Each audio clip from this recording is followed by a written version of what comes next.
2025년 4월 21일 오전 7시 35분 프란시스코 교황은 88세의 나이로 선종하였습니다. 프란시스코 교황은 콘클라베 이후 자신의 이름을 스스로 프란시스코라고 칭했습니다. 그는 그 이름 성 프란시스코대로 그는 임기 내내 청렴결백하며 평화를 위해 기도했습니다. 그의 장례식에는 여러 세계 정상들이 모여 교황을 위한 기도를 드렸습니다.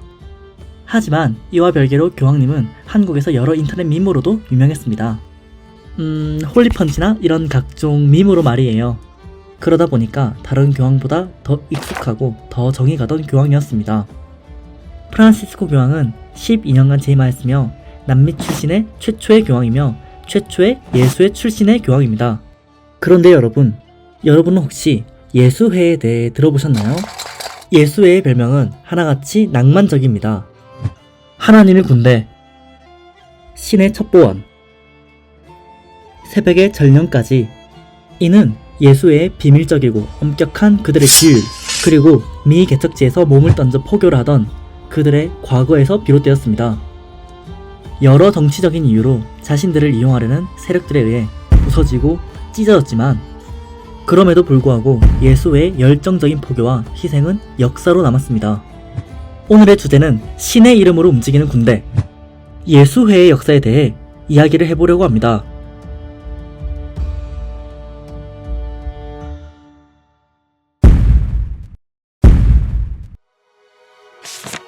예수회는 스페인 귀족 이그나시오 데 로요라로부터 시작되었습니다. 이그나시오는 젊은 시절 야망과 명예욕이 강했고 여성과의 연애, 사교, 모험을 즐기는 당대 평범한 귀족 사내였습니다. 하지만 1521년 그의 인생을 송두리째 바꿀 전투에 참여하게 됩니다. 1521년 스페인 왕국은 옆 나라 나바라 왕국을 무력으로 점령했습니다. 나바라 왕실은 곧장 프랑스에 지원군을 요청했습니다. 당시 나바라 왕실과 프랑스 왕실은 알브레 가문으로 같은 혈통이었고 게다가 나바라 왕국의 후계자가 앙리 2세 드 나바르로 프랑스와 1세와 가장 가까운 친척이었습니다. 그리고 프랑스 입장에선 나바라 왕국이 없어지면 프랑스는 스페인 왕국과 국경을 맞닿게 되는데 이는 큰 위협이었습니다. 프랑스는 나바라 왕국에 기꺼이 지원군을 보내주었습니다.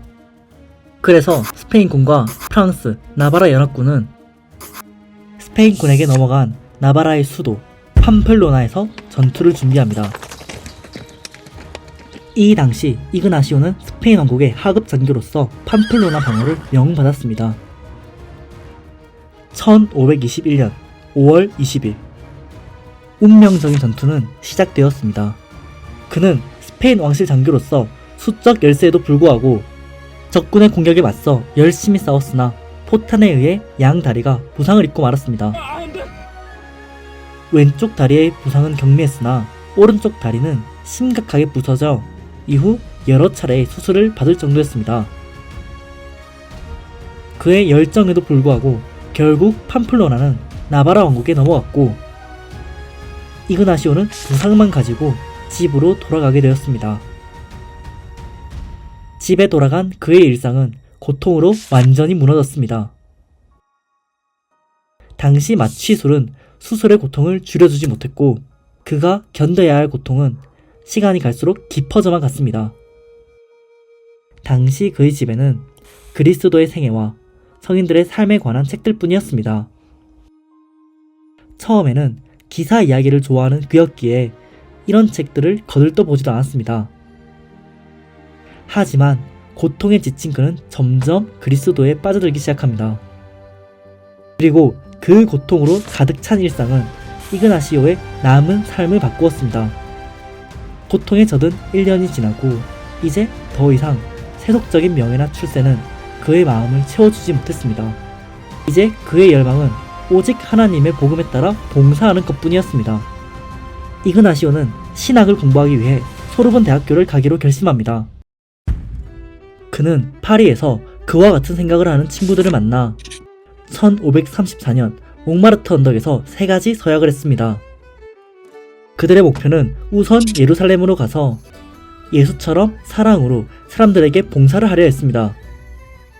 하지만 당시 그 해는 베네치아와 오스만 제국의 전쟁 때문에 500년 만에 처음으로 배가 없던 해였습니다. 정말 운명적으로 예루살렘을 가지 못한 그들은 고민을 했습니다. 그럼 어떻게 하나님을 위해 봉사를 하지? 교황에게 우리를 어디든 파견해달라고 요청을 해보자. 그렇게 1539년 그들은 교황에게 자신들의 설립 규범을 보냅니다. 그리고 1년 뒤 교황 바오로 3세의 직서를 통해 교황청의 정식 수도회가 됩니다. 예수회는 설립 이후 천주교의 교세가 약한 자리에서 노력을 했습니다. 가난한 자와 병든 자에 대한 포교, 그리고 동방과 아메리카의 포교까지 앞장섰습니다. 그들은 그들의 열정을 행동으로 보여주었고 그들이 지나간 곳엔 복음이 있었습니다. 그들의 교세는 특히 아메리카 대륙에서 꽃을 발했습니다. 당시 아메리카 대륙은 유럽과 먼 지역에 있어 왕실의 통제가 쉽지 않았습니다. 그래서 왕실은 아메리카를 다스릴 총독을 보내지만 총독 역시도 거리가 너무 먼 탓에 반란의 걱정이 되기는 마찬가지였습니다. 아메리카의 크리오어들은 원주민을 노예화하여 개인들의 경제적인 이익을 얻고 싶어 했습니다. 또한 때에 따라서는 원주민을 병사로 이용하기도 하였습니다. 이런 관계에 스페인과 포르투갈 왕실은 언제나 골머리를 앓고 있었습니다. 예수회는 이 복잡한 관계에 새로운 게임 체인저였습니다. 예수회는 돈도 필요 없고 명예도 필요 없었습니다. 그들의 목표는 오직 복음의 전파, 세례를 받지 않은 모두에게 천주교를 믿게 하는 것이었습니다. 이들은 총독의 회유에도 굴하지 않고 자신들의 목표에만 집중했습니다. 돈이나 세속적인 욕망은 이들의 종교적 광기를 막을 수 없었습니다. 그렇기 때문에 왕실은 예수회가 더욱 믿음직스러웠습니다. 왕실은 식민지의 세력이 확장하는 것을 막기 위해 예수회를 이용해 보려고 합니다. 물론 근거도 있었습니다. 당시 스페인과 포르투갈은 인테르카에테라와 이를 조정한 조약 또르데시아스 조약을 통해 카톨릭의 수호자로서 합법적으로 아메리카를 지배하지만 또한 아메리카의 원주민들에게 복음을 전파해야 하는 의무도 주어졌습니다. 왕실들은 이 의무를 근거로 예수회들을 아메리카로 파견하는 것을 지원했습니다. 이로써 아메리카의 예수회 포교가 시작되었습니다.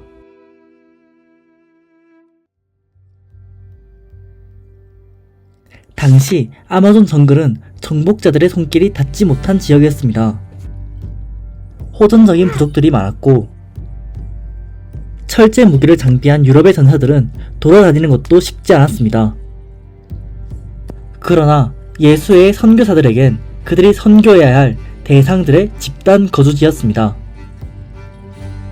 아마존에 도착한 예수회는 2인 1조로 선교를 시작했습니다. 정글에서 죽는 사람도 많았고 실종되는 사람도 많았습니다.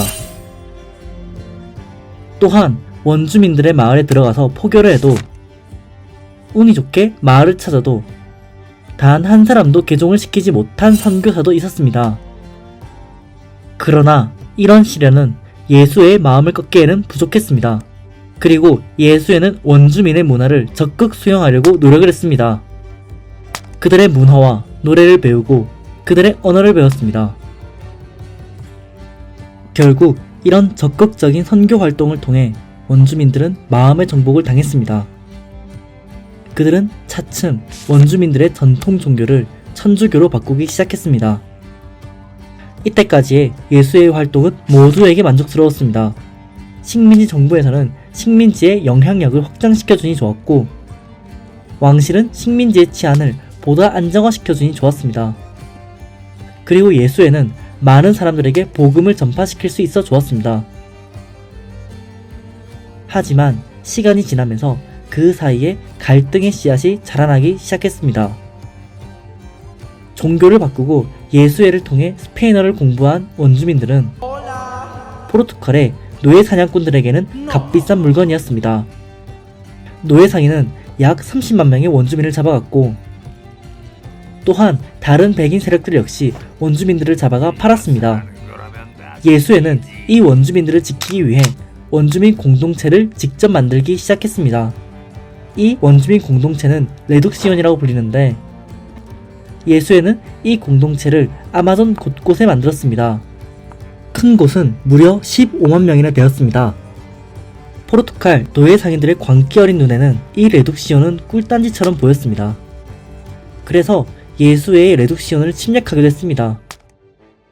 근데 포교를 위해 대서양 건너 아마존 밀림까지 들어간 예수회도 한 광기 하거든요?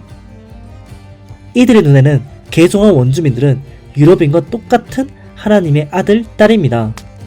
노예 사냥꾼이 원주민들을 끌고 갈 권리는 전혀 없습니다. 이들은 왕실에게 무장을 요청한 후 스스로 무장을 하기 시작합니다. 그리고 낭만의 시대, 노예 사냥꾼과 예수회는 원주민을 두고 끝없는 사투를 벌입니다.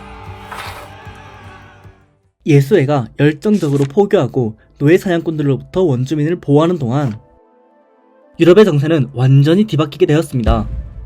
과거에는 교황이 유럽 전체를 지배했다면 17세기부터 시작된 절대 왕정은 왕은 하나님이 직접 부여한 권한이며 왕은 교황의 대리인이 아니다 라는 개념이었습니다. 또한 이를 뒷받침할 상비군과 중앙집권체제가 완성된 시기였어요. 교황은 이제 유럽에서 절대적인 권력자가 아니었습니다. 또한 이제는 식민지의 안정화가 끝났고 기술의 발전으로 넓었던 대서양의 정보도 물자도 쉽게 전달할 수 있게 되었습니다. 이제 스페인과 포르투갈 왕실의 눈에는 걸리는 게 하나 있었습니다. 예수회. 지금까지 포교하고 식민지 정당화해준 것도 고마워. 근데 맨날 노예 사냥꾼이랑 싸우고 아마존에서 땅 따먹게 하는 것도 맨날 태클 걸어. 이제 모든 게 정상화된 지금 이제는 예수회가 정치적으로도 별 쓸모 없거든요. 포르투갈 왕실이 먼저 나섰습니다. 야, 방 빼. 포르투갈은 모든 예수의 단원들을 포르투갈의 땅에서 나가라는 명령을 선포합니다. 그리고 8년 뒤 스페인 역시 따라 선포했습니다. 예수의 단원들을 추방시킨다는 서신을 받은 교황은 스페인 왕에게 너마저 나의 아들아? 라고 말을 했다고 전해집니다. 왜냐하면 스페인은 전통적으로 카톨릭 국가이고 여러 교황들을 배출해왔거든요. 하지만 예수회와 교황은 시대의 흐름에 굴복하고 말았습니다. 그리고 탄력받은 유럽의 열강은 교황을 압박해 예수회의 해체까지 시킵니다. 왜냐하면 유럽 열강에 있어 예수회는 구시대적 유물이었거든요. 왕 위에 교황이 있다? 이런 이야기는 이제 통하지 않았어요. 게다가 당대 유럽에선 예수회가 바티칸의 스파이며 유럽에서 여러 반란을 선동한다고 생각을 했습니다. 지금까지 역사에는 위대한 제국도, 황제도 모두 역사 속으로 사라졌습니다. 이렇게 예수회도 역사 속으로 사라지나 싶었습니다. 하지만 예수회는 곧 부활하게 됩니다. 예수회를 죽인 것도 절대 왕정이지만 아이러니하게 예수회를 살린 것도 절대 왕정이었습니다. 프랑스 혁명 이후 프랑스는 이성주의 열풍이 휩쓸었습니다. 이제 이성 앞에서 전통과 종교는 고쳐야 할 문제점으로 보였습니다. 그래서 개혁의 일환으로 국민의회는 종교를 행정부 밑에 두려고 했습니다. 모든 성직자를 공무원화시키고 모든 교회의 재산을 국고에 귀속시켰습니다. 그리고 이들로부터 종교보다 헌법을 중시하겠다는 충성서약을 요구했습니다. 또한 주교와 교구의 사제를 교황청의 임명이 아닌 국민투표를 통해 뽑았습니다. 이런 일련의 내용은 명백히 바티칸의 권위를 무시한 법안이었습니다. 이 법안으로 인해 바티칸과 프랑스는 사실상 외교적 단절을 선언했습니다. 하지만 이후 나폴레옹이 프랑스의 전권을 잡고 교황 리오 7세와 콩코르다토를 체결합니다.